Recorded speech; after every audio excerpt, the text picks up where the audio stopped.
stands on Saturday? I think that we have a really good team, that there are a lot of things to improve, but at least the two things that I demanded from them, they were done.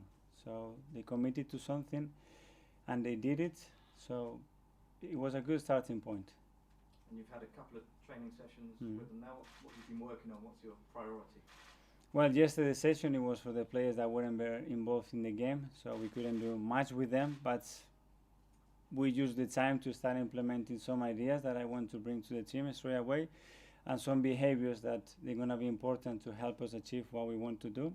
And today it was more about the principles, that the style and the way I want the team to play. So overall they have a little bit the picture that I'm expecting them to have in different situations of the game, and it was useful.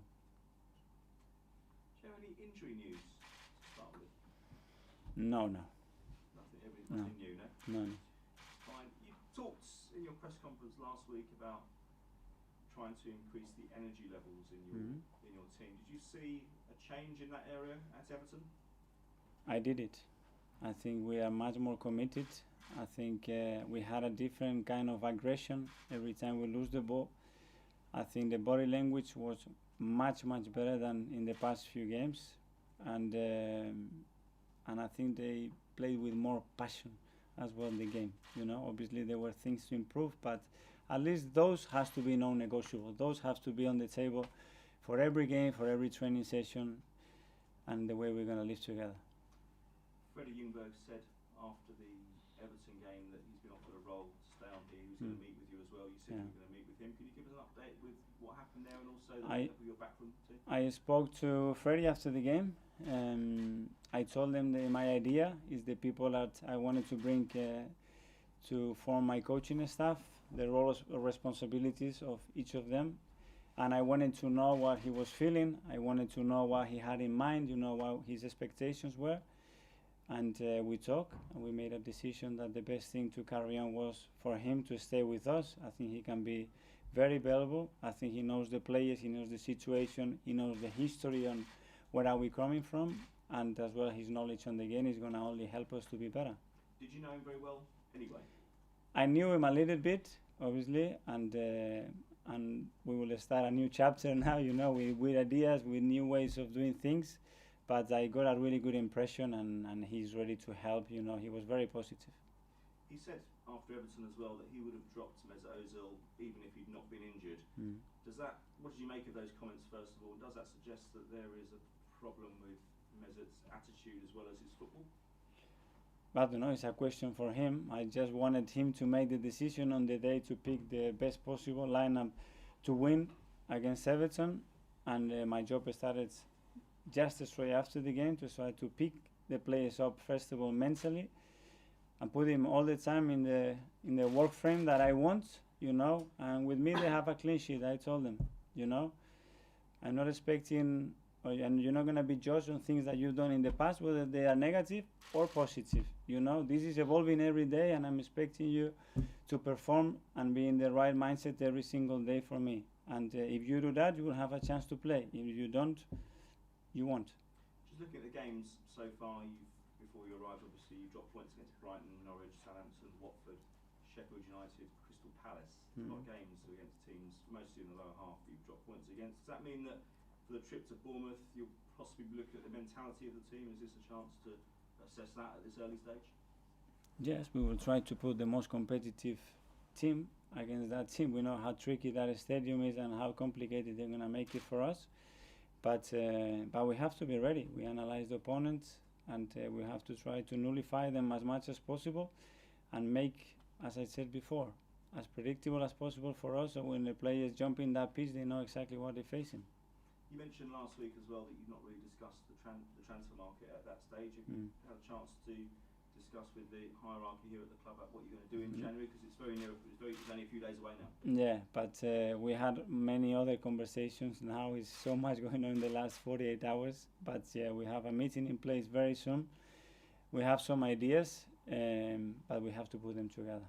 Just finally, from me, I just wanted your reaction to what was happening yesterday at Chelsea. Do you think it takes us close to that depressing point where players are going to have to remove themselves from the field of play, or even clubs are going to be docked points or find points for racist incidents among their fans? I think if that continues, obviously at some stage another type of reaction will be needed. We have some protocols at the moment of how we have to behave towards it, but the message to drive that out and to be strong with it, it has to be even stronger after what happened yesterday. Mikel, hi. Yeah. I'm Alison Benner from Premier League. Just first of all, how does it feel being back here in a different capacity? Have you had a chance to enjoy it? Absolutely. It's an incredible opportunity. There is so much work to do. I just try to embrace everybody here at the training ground and explain them what's my idea, what I want to try to do, and I need them all on board. So everything that we've been doing the last few days, all the talks and meetings that we have, is just to get people jumping on board with the right energy, with the right idea, and we need them. We need them to help the players. We need them to transmit what we want to do. And so far, I'm very happy with the reaction, at least from my side, But what I've seen is, I'm happy. Of course, you have a big inbox of to do. What do you think is the priority for you right now? The priority is, as I said before, is that what we're going to transmit on the team is the reflection of the demands that we're going to put with them every day in training. It's a commitment, it's accountability, it's aggression and passion to play this sport and represent this football club. This is the basic that I'm going to demand to them now. And from there, after, we can start to build things and improve other things, obviously, that they have to be done as quick as possible. But if we don't have this in the right manner, I think it will be difficult. In terms of the opposition in Bournemouth, how impressed have you been with Eddie Howe and what he's done for this team? Very much. Since he started at the age he started as well, is a good reflection from me for what he's done. He comes across really, really good. I met him many times when we play against each other many times. So it's a coach that I like, that I look at him and that I value the work he's done, because it's not easy at all to maintain that level for that many years.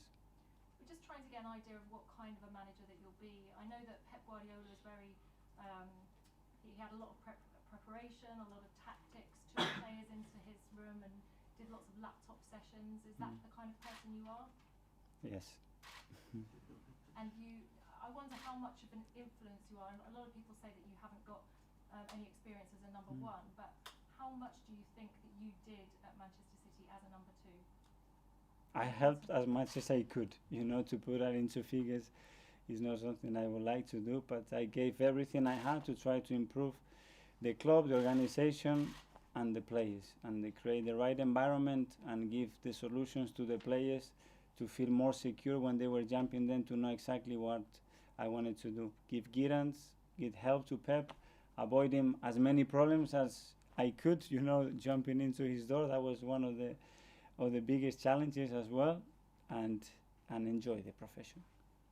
Mikel, sorry, another question about the problems with racism. Are the Arsenal players told how to behave if they are confronted by a situation like Chelsea players had yesterday? Yeah, I was discussing that right now, that there is a protocol in place that has to be guided. I think every context and every situation, though, is different, so it's difficult to react, because emotionally a player can react in many different ways, to the same situation. But we have to be ruthless with this as well, and we have to take that out of the game. Thanks, folks. So we